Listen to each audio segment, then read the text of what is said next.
دین ختم ہوتا جا رہا ہے، اور دین کے ختم ہونے کی وجہ بھی مولویوں کا دیا ہوا دین ہے۔ تو دین جو ہمیں ملا ہے وہ حقیقت میں ناب محمدی نہیں ہے، وہ دین خالص نہیں ہے۔ اور جب دین نہ خالص ہو، آپ دیکھیں کرسچینٹی کس طرح ختم ہو گئی۔ آج تعجب ہوتا ہے جب ہم یورپ کے وزٹ پہ جاتے ہیں، جس طرح پاکستان میں ہر دوسری گلی میں مسجد ہے، جب اذانیں آتی ہیں تو ایسے لگتا ہے کہ سارے مؤذن آپس میں لڑ رہے ہیں، اتنی اذانیں آتی ہیں، ہر دوسری گلی میں مسجد ہے۔ اسی طرح آپ جرمنی چلے جائیں، آپ روم چلے جائیں، آپ اٹلی چلے جائیں، آپ اسپین چلے جائیں، وہاں پہ آپ کو ہر دوسری گلی میں چرچ ملے گا، لیکن چرچ میں جانے والے نہیں ملیں گے۔ تو چرچ کا وجود بتاتا ہے کہ یہ سوسائٹی کتنی دیندار تھی۔ جب ہر دوسری گلی میں چرچ ہے، اس کا مطلب نیڈ تھی، یہ جاتے تھے چرچوں میں، لیکن آج ان کی نسلیں چرچ میں نہیں جا رہی۔ یہ خطرے کی گھنٹی ہے کہ کہیں ایسا نہ ہو کہ آج جس طرح میں ترکی گیا تو وہاں مسجدیں بہت تھیں، لیکن مسجدوں میں جانے والے بہت کم تھے۔ آج انہوں نے اپنی مسجدوں کو میوزیم بنا دیا ہے، کرسچن نے اپنے چرچ کو میوزیم بنا دیا ہے، لوگ وزٹر کے طور پہ جاتے ہیں۔ خدا نہ خواستہ کہیں یہ ہمارا فیوچر تو نہیں کہ کل ہماری نسلیں مسجدوں کو میوزیم کے طور پہ دیکھیں، مسجدیں بنی ہوئی ہوں اور جانے والے نہ ہوں۔ اس کا سبب خود کرسچینٹی تھی، کیونکہ دین میں اتنا بگاڑ پیدا کر دیا کہ مثلاً ان کے پادری شادی نہیں کرتے تھے، دین میں رہبانیت لا دی، کسی کی بیوی مر گئی تو دوسری شادی بھی۔ یہ پروٹیسٹنٹ کیوں نکلے؟ یہ انہوں نے پروٹیسٹ کیا کس کے اگینسٹ؟ اپنی شریعت کے اگینسٹ۔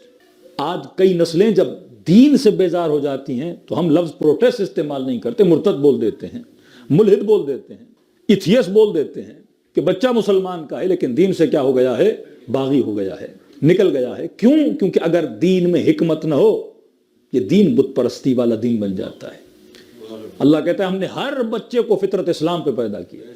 اگر فطرت اسلام ہے تو اس کی فطرت دین سے ملنی چاہیے، پھر یہ نماز سے بیزار نہیں ہونا چاہیے، پھر یہ خاتون حجاب سے بیزار نہیں ہونی چاہیے، پھر باپ کو اتنی محنت نہیں کرنی چاہیے اسے سمجھانے کے لیے کہ بیٹی حجاب کرو، پھر سو بار مولانا سمجھائے کہ آپ کے بال نہیں نظر آنے چاہیے، سو بار وہ خوفناک حدیثیں سنائے، تب جا کے یہ خاتون کیا کرے؟ تھوڑا بہت حجاب کر لے، تب یہ بچہ تھوڑی بہت مسجد و مجلس میں آ جائے، تب اس کے وجود میں تھوڑا بہت غیرت کا لقمہ آ جائے۔ کیوں؟ کیونکہ ہم فطرت سے کیا ہو رہے ہیں؟ دور ہو رہے ہیں۔ اس کا سب سے بڑا سبب یہ ہے کہ ہم نے دین کی حکمت لوگوں کو نہیں بتائی۔ رسول خدا جب دین اسلام کو پہنچانے کے لیے تو اللہ نے ڈیوٹیز بتائی ہیں۔ سورہ جمعہ آپ پڑھیں کہ رسول کو ہم نے کیوں بھیجا؟ باسف الامین رسولا، ہم نے رسول کو بھیجا، پہلا کام کیا کرے؟ یزکیہم، لوگوں کا تزکیہ کرے۔ ہم نے اپنے بچے کا تزکیہ کیا نہیں، ہم اسے علم دیتے ہیں۔ یہ بالکل ایسا ہے کہ آپ مجھے پانی تو دیں پر برتن دھوئیں نہیں۔ تو میلے برتن میں اچھے سے اچھا پانی ڈالو گے، پانی کیا ہو جائے گا؟ نجس ہو جائے گا۔ آپ زمزم بھی ڈالو گے، میلا ہو جائے گا۔ فرمایا پہلی ڈیوٹی یہ ہے یزکیہم، ان کا تزکیہ کرو، ان کو صاف ستھرا کرو، انسان کو اخلاق سکھاؤ، انسان کو تربیت سکھاؤ، انسان کو اپنی معرفت دلاؤ۔ اس کے بعد سے کیا دو؟ وَيُعَلِّمُهُمُ الْكِتَابَ وَالْحِکْمَةَ، ان کو کتاب کا علم دو، علم دین دو، اور صرف علم نہیں دو، علم کے ساتھ ان کو کیا دو؟ حکمت بھی دو۔ ایسے مسلمان تھے جو زاہد بھی تھے، مطلب تزکیہ بھی تھا، متقی پرہیزگار۔ خوارج بڑے تزکیہ یافتہ لوگ تھے، زاہد، عابد، غیبت نہ کرنے والے، جھوٹ نہ بولنے والے، مصلی، نماز شب پڑھنے والے، علم بھی تھا ان کے پاس، صاحب علم بھی تھے۔ ابن عباس جا کے ان سے باتیں کر رہے ہیں، امیر المومنین سوچ رہے ہیں کہ حدیث سے کلام کیا جائے یا قرآن سے کلام کیا جائے۔ حافظ حدیث بھی ہیں، حافظ قرآن بھی ہیں، لیکن کس چیز سے خالی تھے؟ حکمت سے خالی تھے۔ فرمایا علی میں شہر علم ہوں اور تو دروازہ ہے۔ پھر فرمایا علی میں شہر حکمت ہوں، تو اس کا دروازہ ہے۔ جہاں حکمت نہیں وہاں دین بت پرستی کے علاوہ کچھ بھی نہیں ہے۔ آج اکثر لوگ لکیر کے فقیر ہیں۔ میں چھوٹی سی مثال دیتا ہوں تاکہ آپ کے ذہن میں چیزیں واضح ہو جائیں۔ مثال کے طور پہ آپ نے دیکھا ہوگا اکثر برادران اہل سنت نماز پڑھتے وقت شلوار کو ٹخنوں سے اوپر کرتے ہیں۔ آج تک کسی نے نہیں سوچا میں کیوں اوپر کر رہا ہوں۔ آج کل تو خواتین بھی اوپر کرتی ہیں، وہ فیشن آ گیا ان میں۔ سنت مردوں کی تھی، لیکن یہ تقریباً پاکستان میں ٹخنوں سے اوپر ایک نیا فیشن آ گیا ہے، وہ سنت چلی گئی ہے عورتوں کے اندر۔ اب انسان سوچے کہ میں ٹخنوں سے اوپر شلوار کیوں کر رہا ہوں؟ اچھا خاصا بندہ جب نماز پڑھتا ہے تو فوراً آ کے اب یہ لکیر کا فقیر ہے، کہتا نبی کی سنت ہے، نبی کی سنت ہے۔ بھائی آپ کیوں کر رہے ہو؟ اگر بیک گراؤنڈ نہیں پتا اس کا مطلب مجھے اس عمل کی حکمت کا نہیں پتا. حکمت نہیں پتا تو میں کر کیوں رہا ہوں. امیر المومنین کے پاس ہے, یا علی آپ رسول کی سنت پہ عمل نہیں کرتے. ہم نے کہا کون سی سنت؟ کہ رسول نے فرمایا تھا اپنی داڑھیوں کو یہودیوں کی طرح نہیں کرو, اپنی داڑھیوں کو خضاب کرو. تو آپ نے دیکھا ہوگا بعض اہل حدیث یا بعض ایسے لوگ وہ داڑیاں لال ہوتی ہیں ان کی, وہ خضاب کرتے ہیں, ہنا اور مہندی لگا دیتے ہیں, لال لال داڑیاں گھوم رہے ہوتے ہیں کہ یہ کس کی سنت ہے؟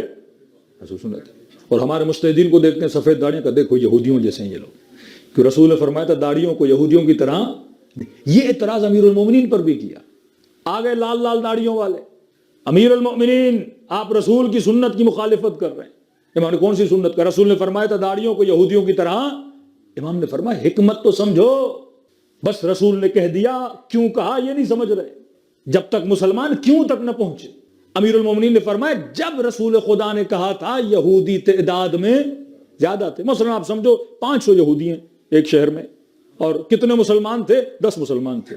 اب مسلمان بھی داڑھی رکھے ماشاءاللہ, یہودی بھی داڑھی رکھے, تقریباً آپ دیکھتے ہیں بڑے سملر ہیں ان کی داڑیاں اور ہمارے علماء کی داڑیاں. وہ بھی بڑی داڑیاں رکھتے ہیں, مسلمان کو بھی کہا کہ داڑھی رکھو.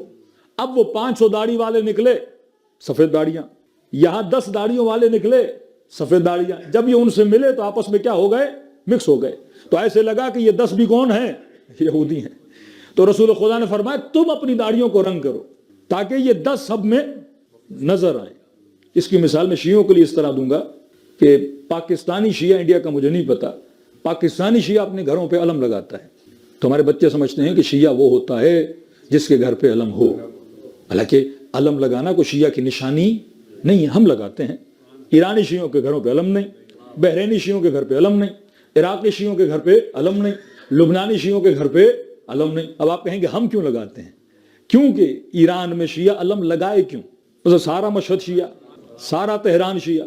ہم رہتے ہیں اہل سنت کے بیچ میں, 500 گھر سنیوں کے, 10 گھر شیعوں کے. اب میرے اوپر ہے کہ میں اظہار وجود کروں, وہ مجھے دبانا چاہتا ہے, میں خود کو دکھانا چاہتا ہوں. تو یہاں پنجاب سے جیسے سندھ میں آؤ گے, روہڑی میں داخل ہوگے, رات کا اگر وقت ہوگا, وہ 500 گھر کسی کو نظر نہیں آتے, پر 10 گھر علم والے ہر کسی کو نظر آتے ہیں. کالا لباس کیوں پہنتے ہیں ایام اعزاں میں؟ تاکہ ڈیفرنٹ کلر ہو اور پتا چلے یہ شیعہ ہے. کالا لباس والا محرم میں کیا ہوتا ہے؟ شیعہ ہوتا ہے. تو ایسے لگتا ہے بھائی, جیسے محرم آتا ہے تو خود بولتے ہیں ایسے لگتا ہے پورا پاکستان کیا ہے؟ شیعہ. حالانکہ ایسا نہیں ہے, لیکن کالے رنگ کی وجہ سے ہر جگہ آپ اظہار وجود کرتے. نبی نے ایک ٹیکنیک بتائی اظہار وجود کے لیے, کہا کہ بھائی 10 ہو اور وہ 500 ہیں, لہٰذا تم اپنے داڑھیوں کو رنگ کرو تاکہ یہ 10 پہچانے جائیں. امیر المومنین نے مسکرا کر کہا اب رنگ ہمیں نہیں کرنا چاہیے, انہیں کرنا چاہیے, کیونکہ ہم تعداد میں زیادہ ہیں, وہ تعداد میں کیا ہیں؟ کم ہیں. حکمت سے آری مسلمان. اب یہ ٹخنوں سے اوپر شلوار کا فلسفہ آپ جا کے پڑھ لیں. کپڑا بڑا مہنگا تھا حجاز میں, جو امیر لوگ تھے وہ کپڑا پہنتے تھے, غریب بیچارے جو مسلمان تھے جناب بلال جیسے کپڑا نہیں تھا. یہ مہاجرین انصار آپ پڑھیں گے, یہ جو مہاجرین تھے بہت غریب تھے. انصار نے اپنا ایک طبقہ ان کو رہنے کے لیے دیا, اور بعد میں انہوں نے ایسی کی تیسی کر دی بعض لوگوں کی. تو غریب تھے, بدن پہ کپڑا بھی نہیں تھا.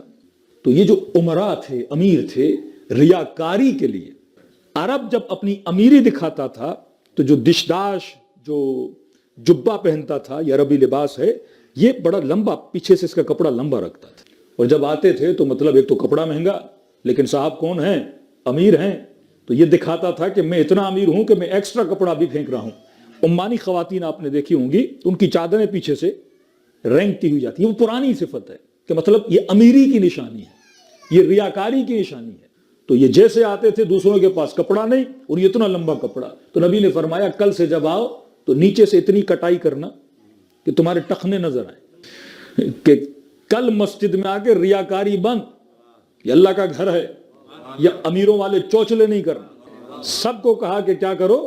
اب یہ ان کے لیے بڑی چیز تھی کہ رسول کا حکم تھا, لہٰذا ان سب نے کیا کیا؟ کٹائی کر دی. تو اصل حکم یہ تھا کہ ریاکاری نہ کرو. اب وہی جناب $50,000 کی گھڑی پہنی ہوئی ہے, گردن میں سونے کی چین لگائی ہوئی ہے, ششکے وشکے دکھا رہا ہے, لیکن جیسے نماز میں آیا ٹخنوں سے اوپر کر دی. اصل جو حکمت اس کی طرف توجہ ہے ہی نہیں, کہ جب اللہ کی دربار میں آؤ ریاکاری حرام ہے, شو بازی حرام ہے, ساری شوبازیاں اپنی جگہ پر ہیں، بس انہوں نے صرف وہ ٹخنوں والی لے لیا. اور بعض اوقات کہتے ہیں میں نبی کے زمانے میں یہ تھا شلوار ٹخنوں سے اوپر تھی. میں نے کہا نبی کے زمانے میں شلوار تو تھی ہی نہیں، یہ معاملہ جبے کا تھا، دشداش کا تھا. آج بھی چلے جاؤ دبئی وبئی میں، عرب کہاں شلوار پہنتے ہیں؟ وہ دھوتی ٹائپ پہنتے ہیں، گھٹنے تک وہ چیز پہنتے ہیں. آج بھی ان کا یہ رواج نہیں ہے. تو اصل حکمت کو انسان اگر نہ پکڑے تو شکر خدا کرو، شہر حکمت بھی تیرے پاس ہے. تو اجل، ہر شے کی حکمت ہے. جو شریعت نے حلال کیا آپ اسے سائنٹیفکلی حرام نہیں قرار دے سکتے. یہ چیلنج ہے پورا.